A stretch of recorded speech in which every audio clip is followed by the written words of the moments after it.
And we share screen to here. Salah. Mana tuh? Here. Oke, nih. Yang belum Rossi belum ngumpulin. Willy juga. Rossi udah kah? Ini kok 2? Oh, nah, betul lah nih. Belum. Terus Nana juga belum. Nana, tadi ada Nana. Julius udah. Feby belum. Yang udah baru Julius sama Stefanus Andre. Is Andrew or Andre? It's like Andrew. Andre, ma'am. Andre, ma'am. Andrew sounds Sorry, butcher. Oke, nih Stefanus Andrew, Stefanus Andre sama Julius. Siapa yang mau kita mulai duluan nih? Julius, ya, ma'am. Oh, Julius. Oke. Andre ya, ma'am. Andre. Loh, kalian mau tahu nggak sebenarnya kalau kerjaanmu dianalisis sekarang ini lebih enak? Karena apa? Karena pasti dianalisis. Dan yang pertama. Jadi Stefanus apa Andre? Stefanus apa Andre? Stefanus apa Julius? Oke. Julius, ma'am. Julius. Ya. Julius, ma'am. Oke. Coba Julius baca dulu kerjaanmu yang cerita aslinya. Louder. Nampak nggak? Nampak, ma'am. Oke. Nampak sih nampak, kebaca nggak maksud saya. Itu bedanya itu ya, nampak dengan nggak tahu ya apa nampak dengan terlihat ya. Because Terlihat, ma'am. Listening and reading, listening and hearing is different, you know. Oke, 1, 2, 3. Kayak ngedongeng ya bacanya ya. Yeah. Once upon a time, there lived a group of monkeys in a dense forest. One day, they were looking for food in a place where they found there was a lot of food to be found, but not long after, a group of evil monkeys come and took all their hard work. Finally, they went to look for another place. In the middle of the trip, there was a monkey who found a magic banana. That was shiny. Shiny. I'm sorry, man. Shiny. Its color was like golden because his stomach was very hungry. Without thinking, then the monkey ate the banana fruit. After fighting with the other monkeys who ate the magic banana, then joined together with the others. One day, another monkey left something was strange about the monkey eating the magic banana. His gait changed. He had a taller body than a monkey in general, and he could talk like a human. In the end, the other monkeys were scared, so that their family also avoided. The magic monkey left the group because he felt that he was no longer part of them. He also decided to go somewhere alone and look for his new life. It has been a long time since separating from other monkeys.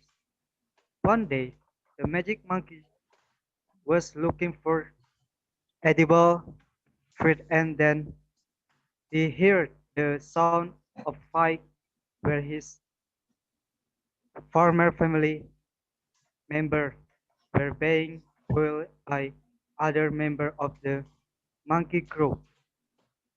Due to his manly appearance and without thinking, he immediately intervened and drove the evil monkey group.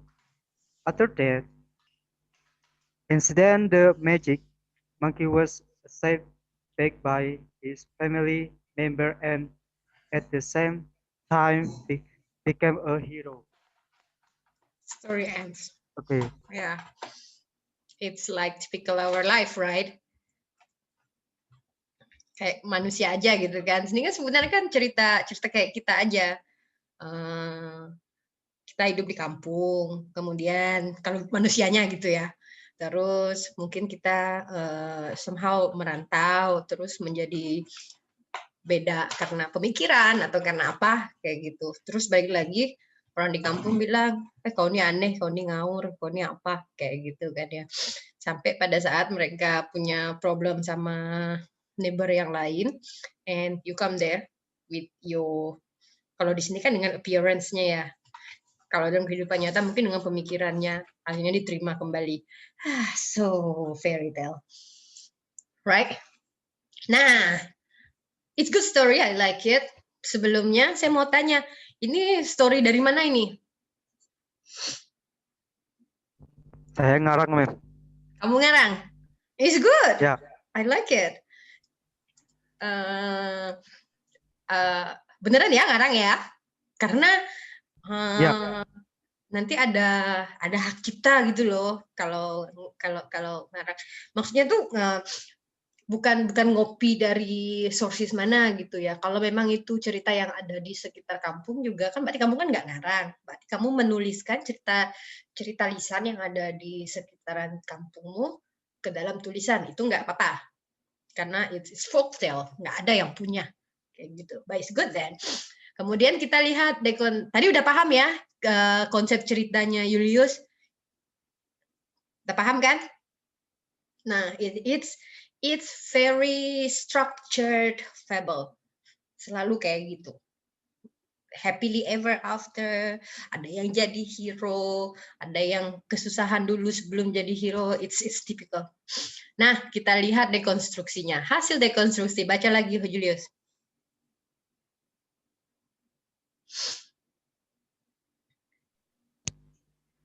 There is a group of weak monkeys who are always bullied by other groups of monkeys.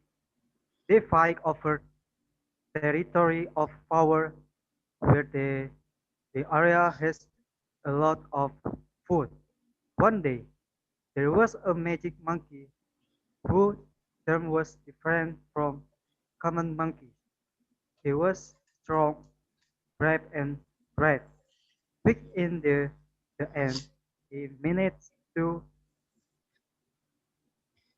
conquer of a group of evil monkeys. Finally, the magic monkey got the nickname as a hero. Oke, sekarang saya mau tanya sama yang lain. Mana nih kira-kira yang didekonstruksi sama Julius Heribob? Atau saya mau tanya Julius juga, nggak apa-apa lah sama jawab juga sama yang lain juga. Kan Julius kan merasa membuat dekonstruksi, kan? Nah, teman-teman yang lain yang membaca, yang mendengarkan, juga akan memikirkan, mana nih yang didekonstruksi gitu. So, we discuss about it. Siapa yang mau nyampein duluan? Mungkin Julius dulu dari sudut pandang penulis, yang mana kamu kira-kira kamu dekonstruksi?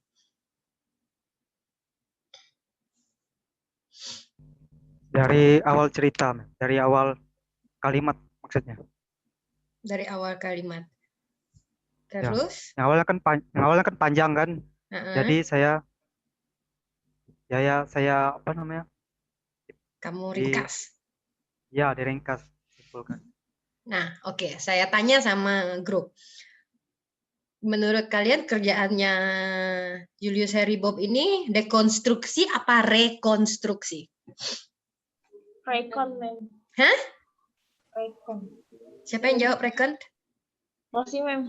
Ya, kenapa rekon? Kalau dekon itu kan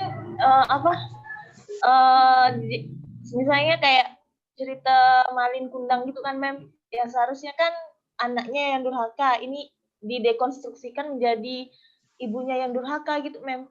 Kalau saya lihat ini sih rekonstruksi sih, Mem. Oke, good. Yang lain?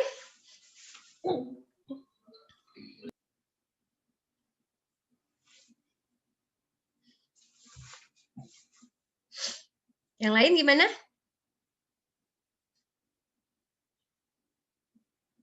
Any idea? Oke, kalau nggak ada, ya yang dibilang Rosi itu benar. Ini rekonstruksi, artinya kamu menceritakan kembali cerita yang tadinya panjang menjadi pendek, tapi ceritanya sama aja. Tanpa menghasilkan twisted story, deconstructed story, or the parody of the story. Ini ceritanya sama aja. Kayak gitu. Nah, di bagian mana yang... Jadi, dekonstruksi itu tidak harus lebih pendek, karena bisa aja panjang kayak Shrek itu, gila aja semua fairy tale digabung jadi satu gitu kan. Jadi makin panjang.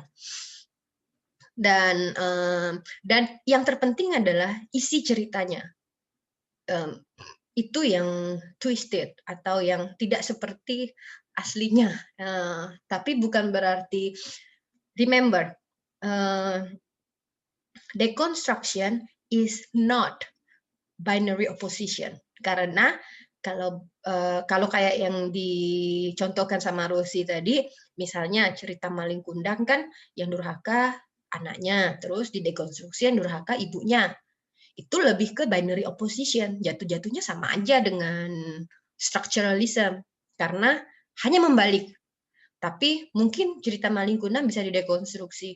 Malin Kundang jadi anak yang durhaka, terus ibunya mengutuk dia. But you know, adakah kutukan yang bekerja sekarang ini?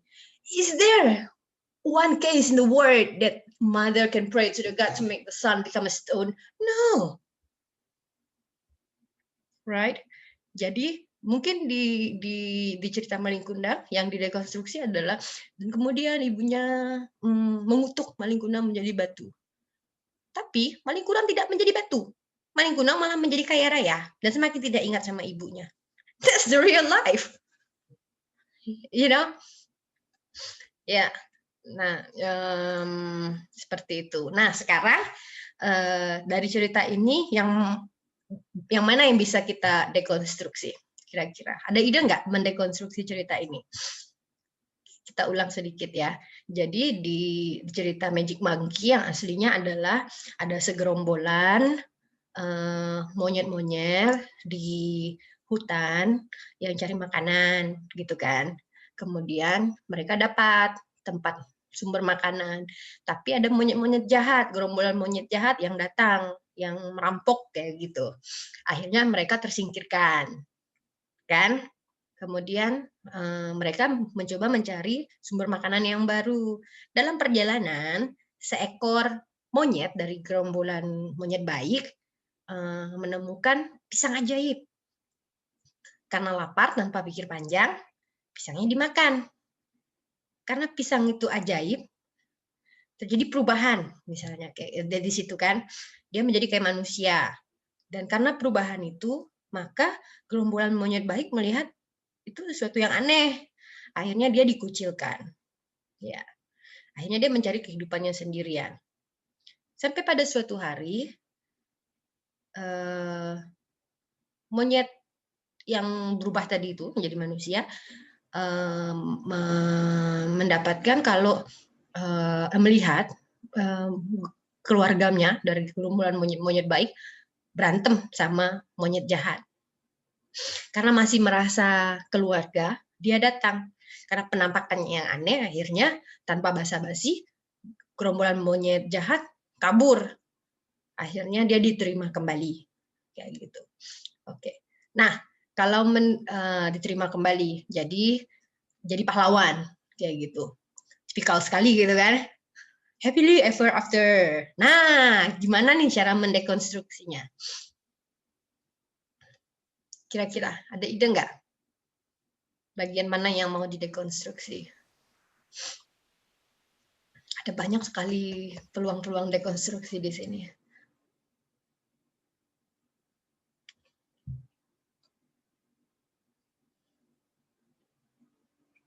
Ada ide? Atau dari Julius sendiri ada ide?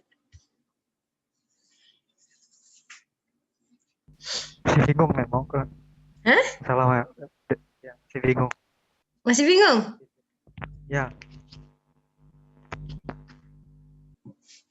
Ini kalian mau ikut kursus mengampur dan kursus meramput ini.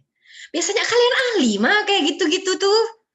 Kalau ngerjakan soal linguistik itu, wah kalian tuh jadi tukang dekonstruksi, ditanya A jawabannya B gitu kan. Ditanya siapa raja yang nyabut pedang Excalibur, jawabnya ratu, udah jelas-jelas pertanyaannya raja kayak gitu kan. Biasa kalian expert kali ini bagian ngaurologi. Sekali disuruh ngaur sekalian nggak bisa, waduh. Itu namanya bakat tidak tersalurkan. Oke, yuk kita gimana? Kalau misalnya monyet yang jadi manusia. Nyaring dikit saya nggak dengar. Deketin ke Gimana mikrofon. kalau misalnya yang jadi manusia tadi itu dia pergi ke permukiman warga, dia jadi manusia, kemudian karena dia marah ke monyet-monyet yang lain diusir, jadi dia memburu monyet-monyet yang lain, monyet-monyet yang tadi itu Oh gitu. Jadi dia ngajak balas dendam istilahnya. Balas dendam. Terus mau monyet jahat, monyet baik dibasmi semuanya gitu. Bisa? Iya. Iya, because people more like that, right? Ketika kamu udah diusir dari kampung, apa yang kamu lakukan? Kau lihat ya nanti, langit tuh bukan di atas ubun-ubun kau, langit tuh tinggi. It could be. Bisa kayak gitu. Kan bebas kan? Ada lagi yang lain?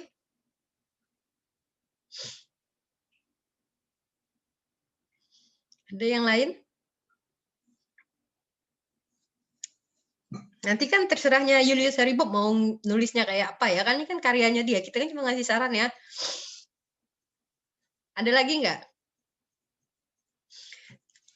Coba saya kasih ini ya, gambaran. Bagian-bagian mana yang bisa didekonstruksi. 1, Magic Monkey, judulnya Magic Monkey, gitu kan ya. Dan judul juga bisa didekonstruksi. Dalam dunia nyata ada nggak sih Magic Monkey? Nggak ada. Mana ada Magic Monkey?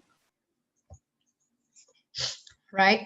Kemudian di sini kan, kalau di sini kan masih pretty realistic kan, a group of monkey cari makan, terus tuh ada evil monkey yang usir gitu. Terus di perjalanan dia nemukan magic banana. Nah, dari sini sebenarnya bisa didekonstruksi. Ada nggak sih magic banana? Nggak ada. Itu sebenarnya bisa kesempatan didekonstruksi dari situ. One of the monkey found banana that he assumed is a magic banana because of the color of the banana was like pretty golden. Padahal kan mungkin tuh pisang emas gitu kan ya, atau pisang apa gitu, hanya jenis pisang yang lain kayak gitu kan ya. Terus tuh mungkin dari sini aja udah bisa dikonstruksi karena dia percaya kalau ini adalah magic monkey, terus dia makan. Terus what happened then? Nothing happened, he just gets full. Dia hanya kenyang aja makan itu kan. Terus dia balik ke gerombolannya, bilang kalau dia udah makan magic monkey dan dia merasa dia mempunyai power. Terus keluarganya bilang, mana gak ada, ngamput ya kau. Right? So, but he believe maybe he has the power. So, karena dia percaya dia punya power, dia tetap diusir. Karena dianggap gila. Right? maka magic monkey, maka terus dia diusir kayak gitu. Terus karena desperate sendiri, dia mencari kehidupan sendiri, finally dia ya sendirilah gitu. Lalu balik lagi, pas itu ketemu sama gerombolan keluarganya. Terus karena dia merasa dia punya magic power setelah makan magic banana, terus dia bilang, "It's okay, I will save you, I will be your savior." Dia datang. Instead of helping the family, he was the one who killed first. And the rest of the family were killed. Oh, sedih juga ya ceritanya ya. But that's reality, you know. Right? Yeah. It could be like that. Atau ada cerita lain yang kira-kira kalian bisa twisted di sini? Kalau tadi kan kita men-twisted tentang magic banananya, karena as the matter of fact, there is no magic banana in the world. And then there is nothing like peel or like apa sih namanya, jimat itu yang bisa mengubah hidupmu kayak gitu, itu nggak ada. Dan cuma kamu yang merasa berubah. Makanya biasanya ada orang pakai jimat apa biar cantik. Ya ampun, mau pakai jimat apa, cantik make up-nya aja, pakai Chanel, pakai Dior kayak gitu ya. Jelas cantik lah, bukan jimatnya, kamunya make up kayak gitu kan. It's like that. Yeah, it could be like that. Atau ada lagi bagaimana cara mentwisted cerita ini? Ada ide? Ayo Julius. Udah dikasih contoh tuh sama siapa tadi? Francisca tadi yang ngasih ya? Ya, ma'am. Dan sama saya. Nah, jadi kayak gitu mendekonstruksi gitu ya, berubah. Maksudnya tuh ya didekonstruksi. Jadi ceritanya itu lebih walaupun nanti kata orang bilang, mana ada moral lesson di sini? Do you think we read literature just because we want to learn moral lesson? As I repeat, if I say repeatedly, kalau mau cari moral lesson itu baca kitab, baca Injil, baca Quran, kayak gitu. Itu jelas sekali, fikih dan penjelasan tentang. Kalau mau cari moral lesson dari baca fabel, it's the structure because people expect you to do so. As a matter of fact, it can be just for fun, Oke. Ada inspirasi? Julius Haribob, kamu yang pikirkan, nanti yang bagian ini kamu edit, boleh pakai reply aja di sini biar kita lihat prosesnya gitu ya. Nanti kamu reply aja, terus tulis new deconstruction-nya. Oke, kita masih ada waktu untuk mendekonstruksi ceritanya Stephanus Andrew. Okay, so here we go, the story. Yang lain punya bayangan ya, mendekonstruksi cerita kalian? Ingat, Yes, ma'am. Ingat ya, dekonstruksi bukan binary opposition, walaupun bisa jadi. Tapi kalau kalian hanya membinary opposition, kan hanya membalik yang jahat jadi baik, yang menjadi jahat tetap aja, sama aja kayak gitu kan ya. Tapi it's more about you twist the story so that it will feel more realistic to the current life, and it feels like a parody, It's like you laugh at you laughed at the real story because it's nonsense. Oke, yuk kita baca lagi ceritanya si Stephanus Andrew. It's the deconstruction of the name. Ayo. So unmute yourself and then read the story. 1, 2, 3.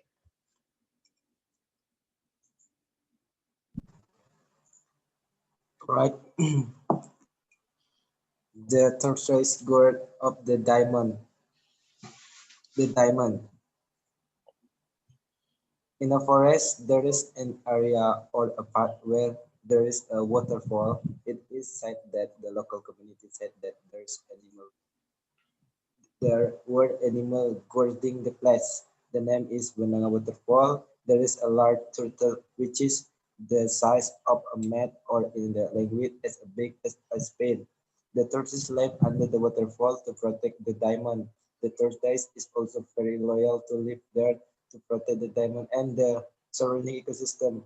Also, the people are also very scared when looking for a fish around under the waterfall because the water is the water is a very heavy and has a very strong force tag. That's the story of the community about the legend of the legendary Benanga Waterfall Keeper. That's all, ma'am. Oke, so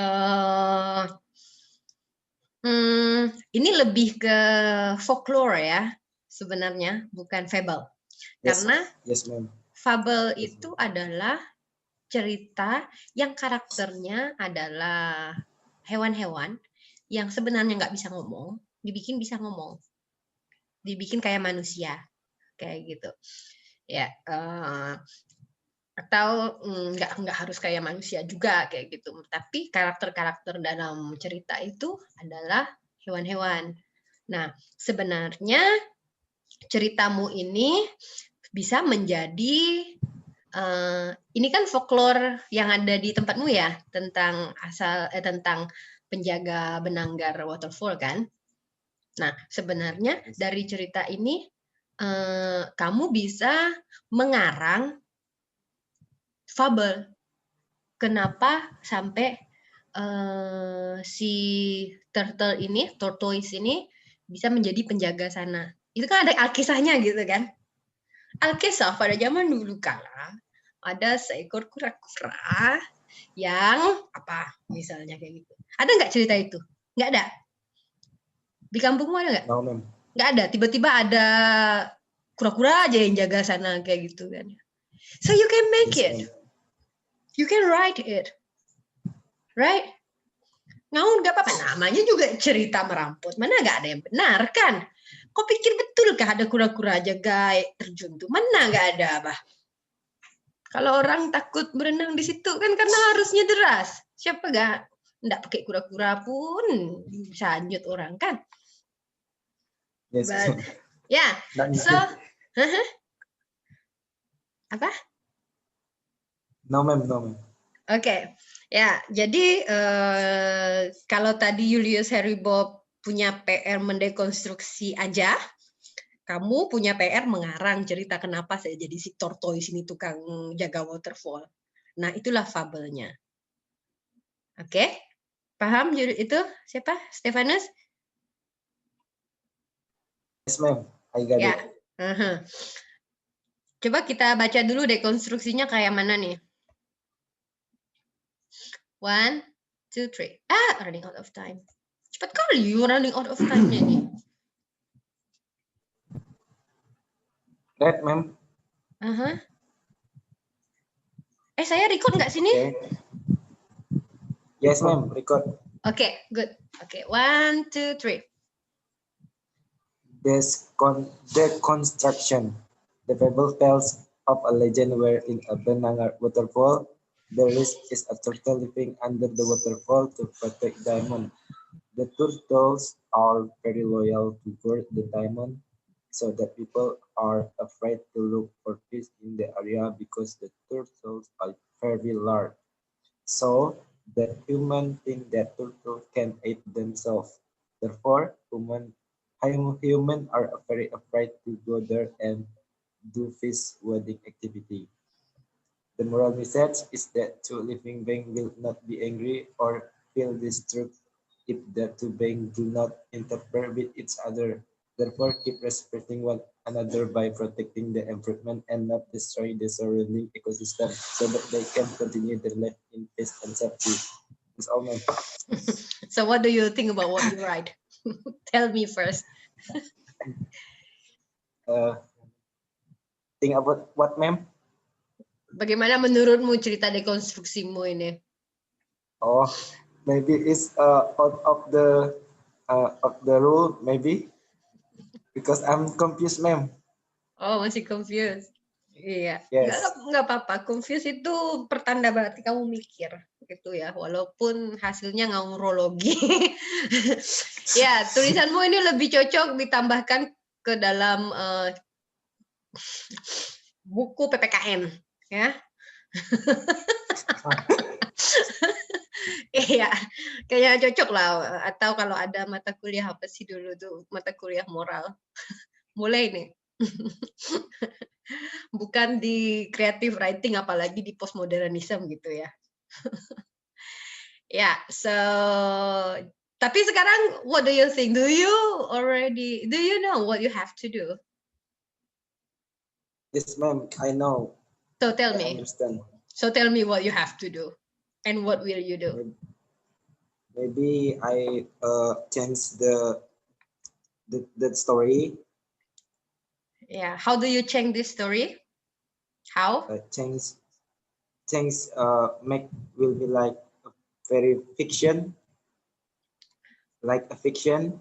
If this is Because, fiction, ini fiction udah. Fiction itu kan cerita merampok artinya.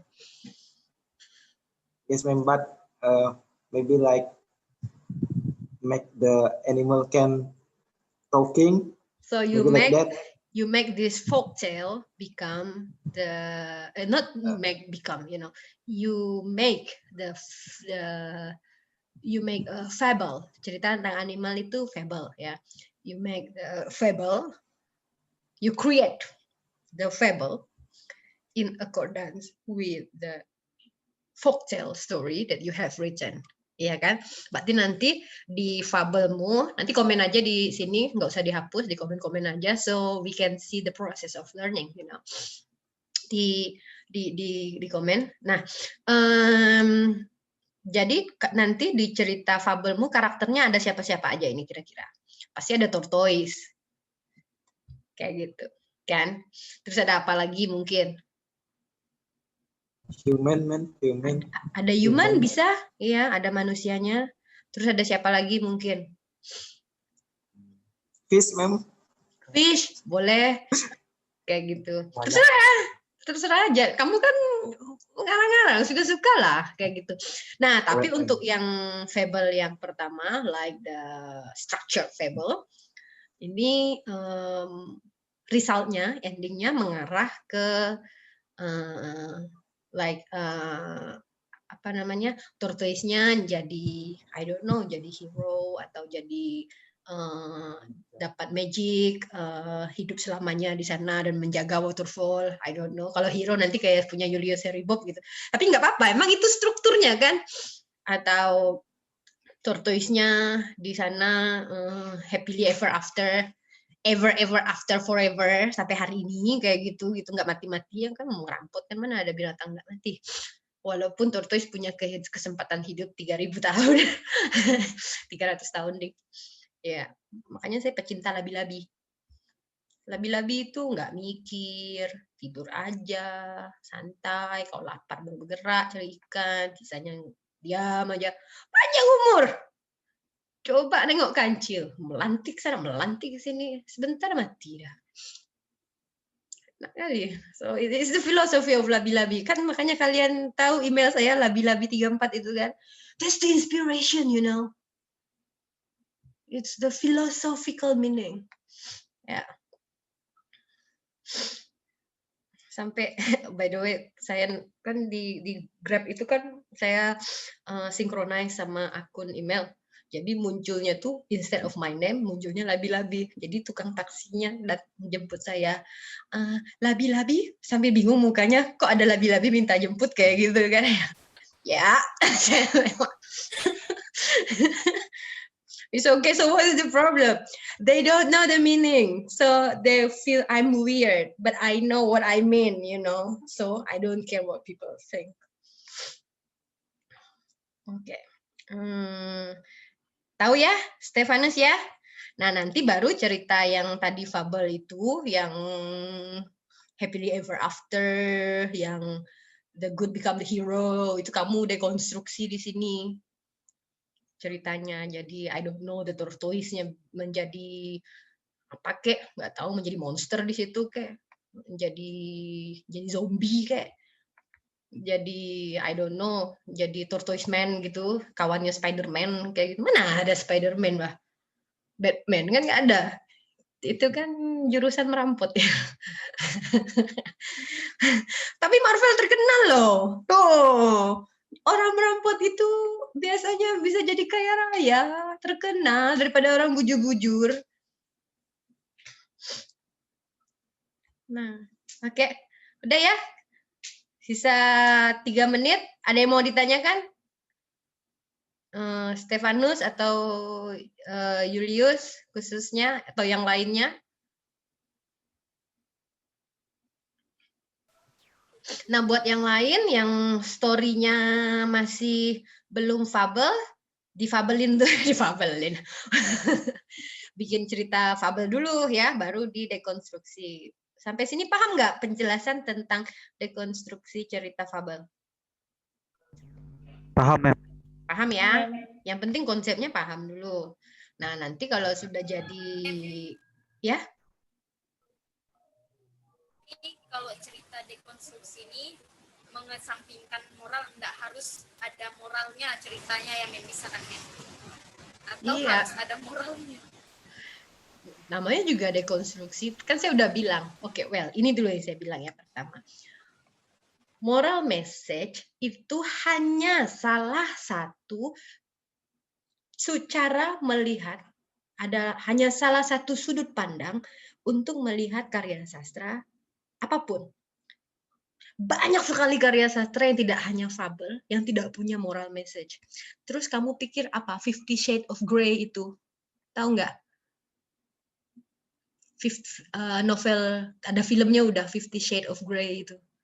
Tentang siapa namanya itu yang kemudian dia kerja terus ketemu sama siapa nama, saya lupa nama karakternya, laki-laki kaya raya tapi sadokis gitu kan ya. Kalau berhubungan seksual tuh suka yang kayak dicambuk-cambuk kayak gitu. Apa moral lesson-nya itu? Nggak ada moral lesson-nya. Jadi nggak harus punya moral lesson kayak gitu. Moral lesson itu hanya salah satu sudut pandang dan sebenarnya itu yang paling tua. Karena itu zamannya Yunani dulu. Orang Yunani nggak punya kitab suci. Jadi karya sastra dijadikan alat untuk menyampaikan moral. Tapi seiring waktu, LGBT aja udah lahir. Artinya itu bukan satu-satunya gitu ya. Itu hanya pilihan dari sekian banyak. Paham? Yes. Oke. Oke, jadi setelah ini kalian dekonstruksi, kapan ya ngumpulinnya ya, biar ada kesempatan itu? Besok deh, biar masih fresh. Nanti kalau dibawa tidur tuh biasanya, tahu nggak, pelajaran itu suka ngendap di bantal. Jadi kalau udah bangun tuh, nggak ada lagi, ketinggalan dia di bantal. So, right after this, just do quickly,